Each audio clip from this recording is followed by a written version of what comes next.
प्यारे बच्चों, कक्षा 11 समाजशास्त्र, इसके पहले टर्न पर मैं आपको मुस्लिम विवाह के बारे में बता चुका हूँ। मुस्लिम विवाह कितने प्रकार का होता है, मुस्लिम विवाह का उद्देश्य क्या होता है,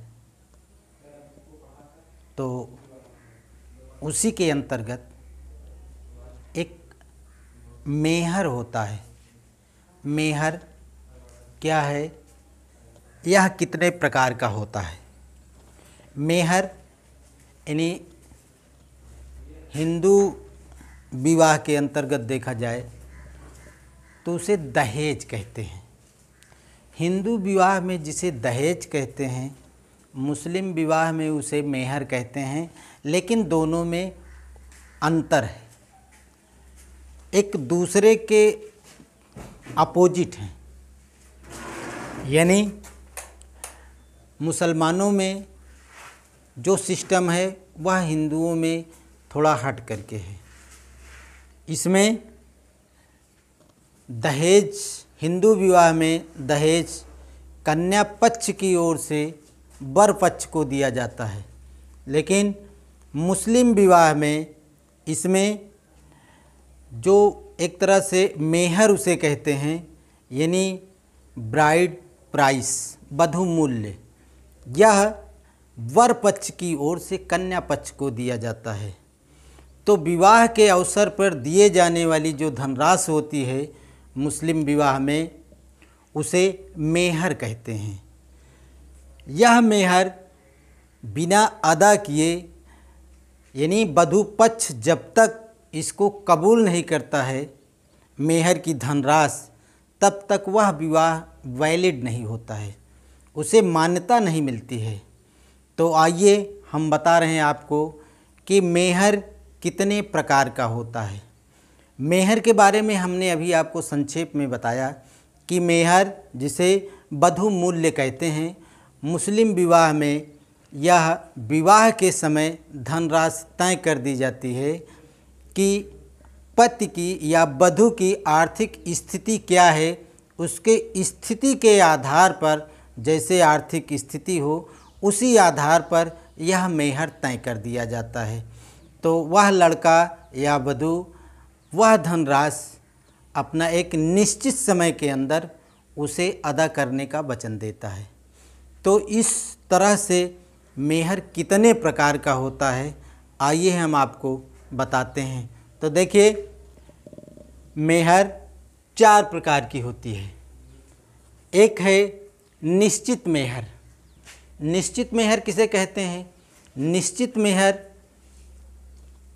पति की या वर की आर्थिक स्थिति को देखते हुए दोनों पक्षों द्वारा गवाहों के समक्ष बैठ करके इसे निर्धारित किया जाता है। यह राशि उसको उचित समय पर देना पड़ता है, या जब तक ये धनराशि फिक्स नहीं होती है तब तक जो काजी होता है वह निकाह, यानी कहने का मतलब वह लड़की को तब तक वैलिड घोषित नहीं कर सकता या विवाह के लिए उसे वैध नहीं घोषित कर सकता जब तक यह धनराशि फिक्स नहीं हो जाती है। अगला है उचित मेहर। उचित मेहर क्या है? यह जो है विवाह के समय जब ये वधू मान लेता है कि हाँ, हम मेहर देने के लिए तैयार हैं, लेकिन क्या है कि राशि फिक्स नहीं होती है, ऐसी परिस्थिति में अदालत द्वारा यह निश्चित कर दिया जाता है कि आपको मेहर की धनराशि क्या अदा करनी है। अगला है सत्वर मेहर। सत्वर मेहर यह वह मेहर है जब तक सत्वर मेहर में जब तक मेहर का भुगतान कर नहीं दिया जाता है, यानी कहने का मतलब सहवास से पहले ही जो मेहर है उसको देना अनिवार्य हो जाता है।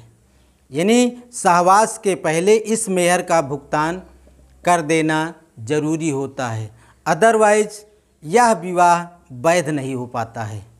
अगला है स्थगित मेहर। स्थगित मेहर वह मेहर है जैसे विवाह विच्छेद की स्थिति आ जाए या और किसी घटना दुर्घटना की स्थिति आ जाए, ऐसी परिस्थिति में वह मेहर जो वर पक्ष होता है उसको वधू को देना अनिवार्य हो जाता है। जब तक पति द्वारा पत्नी को वधू मूल्य वापस नहीं कर दिया जाता है तब तक विवाह विच्छेद वैध नहीं माना जाता है। यानी वह रकम वापस होना अनिवार्य है। अगर वह रकम वापस नहीं होती है तो वह विवाह विच्छेद वैध नहीं होगा। तो इस तरह से मुसलमानों में 4 प्रकार के मेहर पाए जाते हैं। जैसा कि हमने बताया है, ये जो मुस्लिम विवाह है यह एक समझौता होता है। मुस्लिम विवाह एक सामाजिक समझौता है। इसमें सिर्फ बच्चों को वैध के लिए निकाह किया जाता है। बाकी हिंदू विवाह में विवाह एक संस्कार होता है, उसमें जन्म जन्मांतर का संबंध होता है और उसमें विवाह में कुछ अनिवार्य मान्यताएं हैं, जैसे लज्जा होम है, सप्तपदी है आदि सब ऐसे, और वैदिक मंत्रों के साथ विवाह संपन्न होता है। इसीलिए हिंदू विवाह एक संस्कार माना जाता है। मुसलमानों में ये बातों का अभाव पाया जाता है, इसीलिए मुस्लिम विवाह एक समझौता के अंतर्गत आता है। आज बस आपको इतना ही। अगले टर्न पर फिर हम आपको इसके आगे बताएंगे। धन्यवाद।